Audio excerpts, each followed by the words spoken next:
Today we're going to be replacing an outer tie rod on a 2010 Town & Country. I'm going to go ahead and show you guys. As you guys can see, it's loose and you guys can hear it making that clunking noise. So I already got it up in the air. I'm going to get the tire off. For that I'm going to use a 19. And I think it's got two different sizes in here for some reason. But I'm going to go ahead and take it off.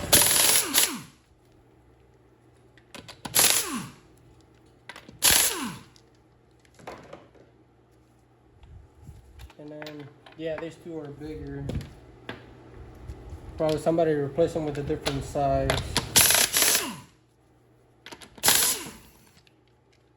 So got this out of the way. I'm going to take the tire off. Move it to the side, or you can also put it under the vehicle just in case, just for safety, I guess, in case it falls off or something. Now I'm just gonna turn it this way, and I'll get you guys a better view on what I'm talking about over here. So if I just push on the tie rod, you can see the boot is torn right there, and then let me see if I can do it without. If I get two lug nuts, probably get them on here, just to show you guys.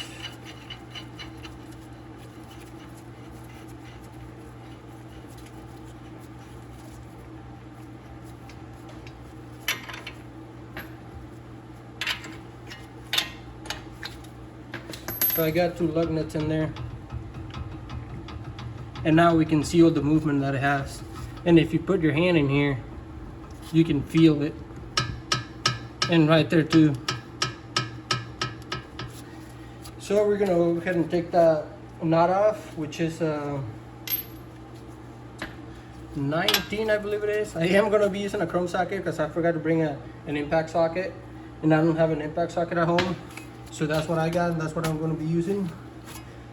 Before I do that though, I'm gonna break loose my jam nut right here, since that's gonna hold it in place. I'm just gonna break it loose. There you go. It wasn't very tight. Okay. Got her loose, so now I'm gonna take that off.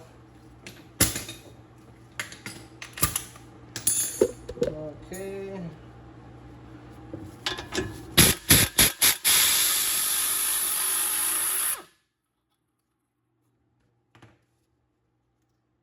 We got it out. Then I am going to be using this special tool right here. You guys can rent that out at AutoZone, or you can just hammer it out. But I'm just gonna, I got the special tool, so I'm going to use that.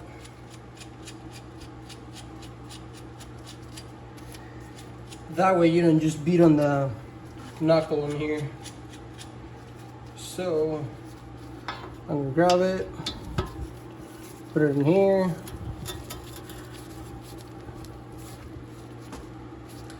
And either you guys can do it by hand or use an impact. But if you use an impact, just be careful, because it's just gonna pop out of there. And you guys will see. I'll do it slowly. Oh, wrong way. Let's go the other way. Let's try this again.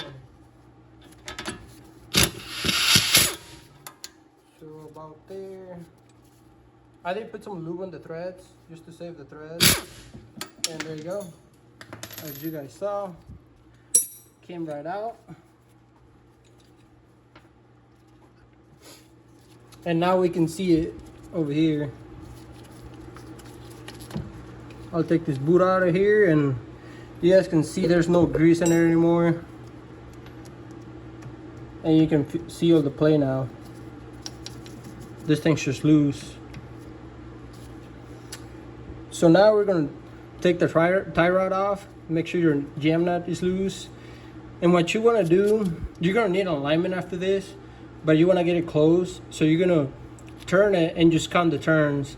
That way you can install the new one to about the same turns. So let's go. 1, 2, 3, 4, 5, 6, 7, 8, 9, 10, 11, 12, 13, 14, 15, 16, 17, 18, 19, 20, 21, 22.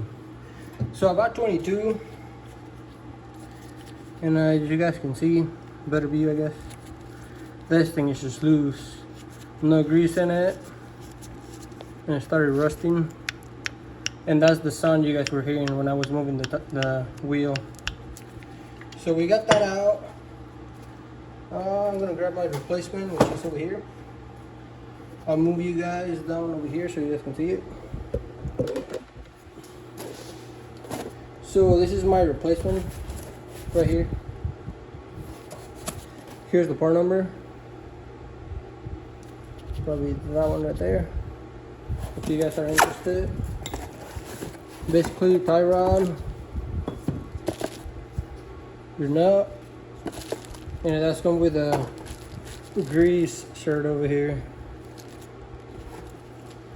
and that goes right there. And it looks like it's got grease in there already, right there. I'm gonna just go pushing the boot a little bit, just to see if it's got. I'll probably add some more grease when I put it back on. Well, basically just grab it and then get it on here. I'm gonna be using a 932 to put it on. So basically, just get it until it goes all the way down, nice and snug. You don't want to break it in there. So right there, that's nice and snug.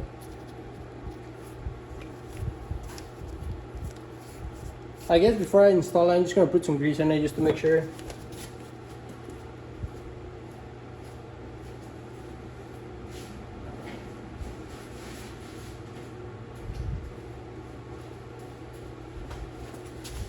Okay, got my grease gun ready over here.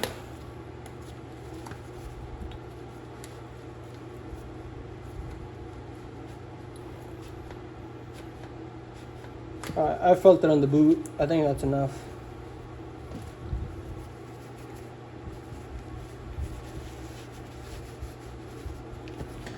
I just felt the boot getting bigger. So that means we got grease in there. So I'm probably gonna swap you guys back over here. I did notice that it came with a castle nut, but it didn't come with a cotter pin. So I did end up buying a cotter pin right here, because it does have a hole in there. And the old one didn't have a castle nut. It just had a locking nut. So just keep that in mind. They probably come with cotter pins, but they probably forgot to put it in here in the box. So I believe it was 22, if I remember right. 1, 2, 3, 4, 5, 6, 7, 8, 9, 10, 11, 12, 13, 14, 15, 16, 17, 18, 19, 20, 21, 22, 22. So about right there probably. Or since the jam nut, I'm just gonna get it against the jam nut, which is, it's gotta be close right there. Just make sure your inner tie rod doesn't move. Otherwise your counts are not gonna matter anymore. But after this, you're gonna need an alignment anyways. You just gotta wanna get it close. It's not gonna be perfect. Your steering wheel might be still off when you go drive it. But all you wanna do is just get it close. One thing I forgot to tell you guys, just compare them both, make sure they're the same length, they're about the same, which they are. They look about the same. So now we're just gonna push it in here, get my custom nut, and as you guys can see, it does not work. It's too big. So I'm guessing they put in the Rome box or whatever. So I am going to be reusing this locking nut, which it should be fine. As long as they're the same thread, which they are. Okay. So I am going to be reusing this.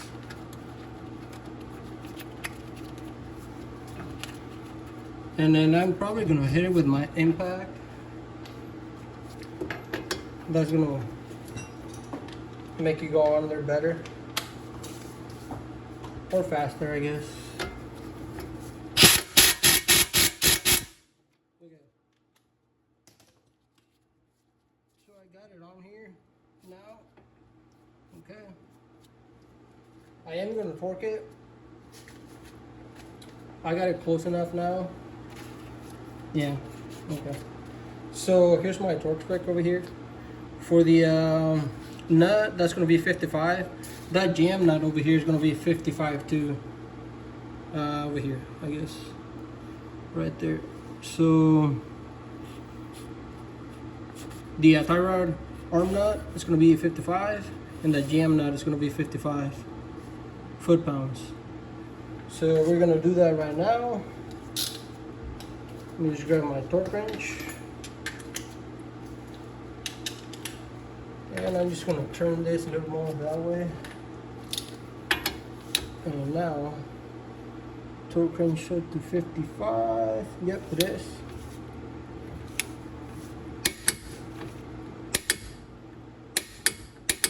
There you go. 55. Make sure it's not loose or anything, which is not. And then now if we go back and forth, we can see there's no play anymore. And then if you go up and down, nothing in it. Don't forget your jam nut. Since this thing's going to be getting alignment anyways, I'm just going to get it nice and snug. And then they can torque it down when I go do an alignment on it.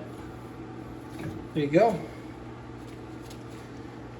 Next thing to do is going to get our wheel back on. Let me just move some stuff out of the way. Okay, I'll switch you guys right over here. Probably right there. And now, we're going to get this lug nuts out of there.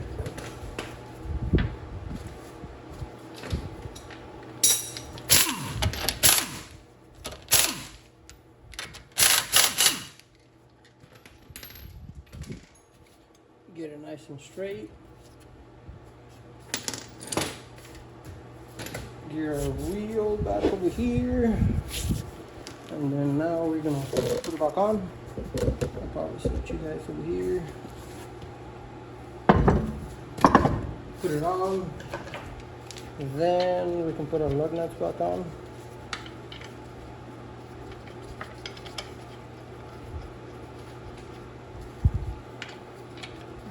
There,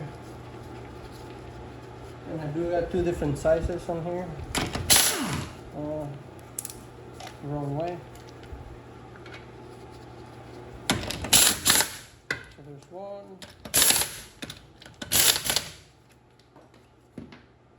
You do want to go in a cross pattern over here. There you go. Last thing you guys want to do, I probably don't show it on camera